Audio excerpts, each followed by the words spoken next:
The Treasurer has rejected a proposal to bail out Victoria as the state's net debt is forecast to exceed $170 billion within 4 years.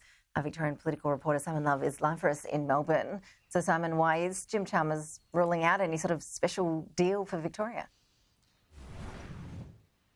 Well, he doesn't want to pick favourites, and while Jim Chalmers is here in town in Melbourne today, particularly campaigning for Labor in the Dunkley by-election, he spent the morning down in Carrum Downs in the electorate with candidate Jody Balliet and held a news conference here at Treasury Place a short time ago on inflation.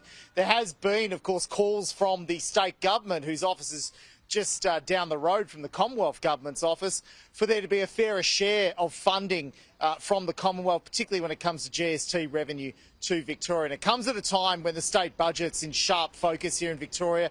I understand that there's been multiple meetings of State Cabinet's Expenditure Review Committee, at least two. And government departments and government bureaucrats have been told to brace for cuts and also for some wish lists of funding programs to potentially not be funded in this upcoming budget. So it led to Jacinta Allen, who will play you a little in a moment, essentially saying that Victoria needs a bit more of a fair share out of the Commonwealth. But one idea that's been floated here in Victoria has been for a bailout of the state's COVID debt.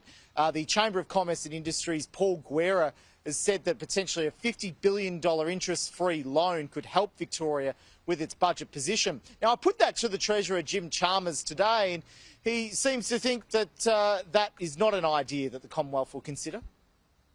We wouldn't be considering it in those terms. We have engaged over the last year and a half or so, and some of that engagement has borne really substantial fruit, including health funding.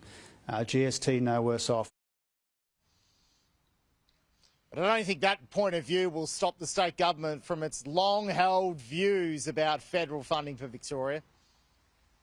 We expect our fair share of support from whatever federal government is in power in Canberra. We expect our fair share of funding, and also too that recognition for so many years, particularly over those key priority areas of service delivery for hardworking families, that we have in many cases had to step in.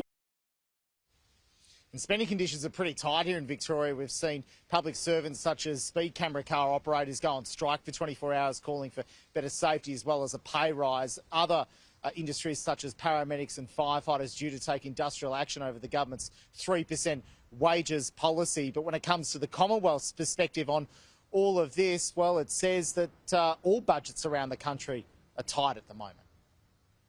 I think it's worth recognising that all of our budgets are under pressure. The Victorian budget is and the national budget is, and we've made some good progress when it comes to budget repair. First surplus in 15 years and another one in prospect, but there is still a lot of pressure on the Commonwealth budget. And of course, Victoria would be keen to continue that debt plan to pay down the COVID debt, so no doubt that inflation figure today, Treasury will be keeping a close eye on that, and whether the Reserve Bank moves, of course, as well, Ash. Simon, thank you.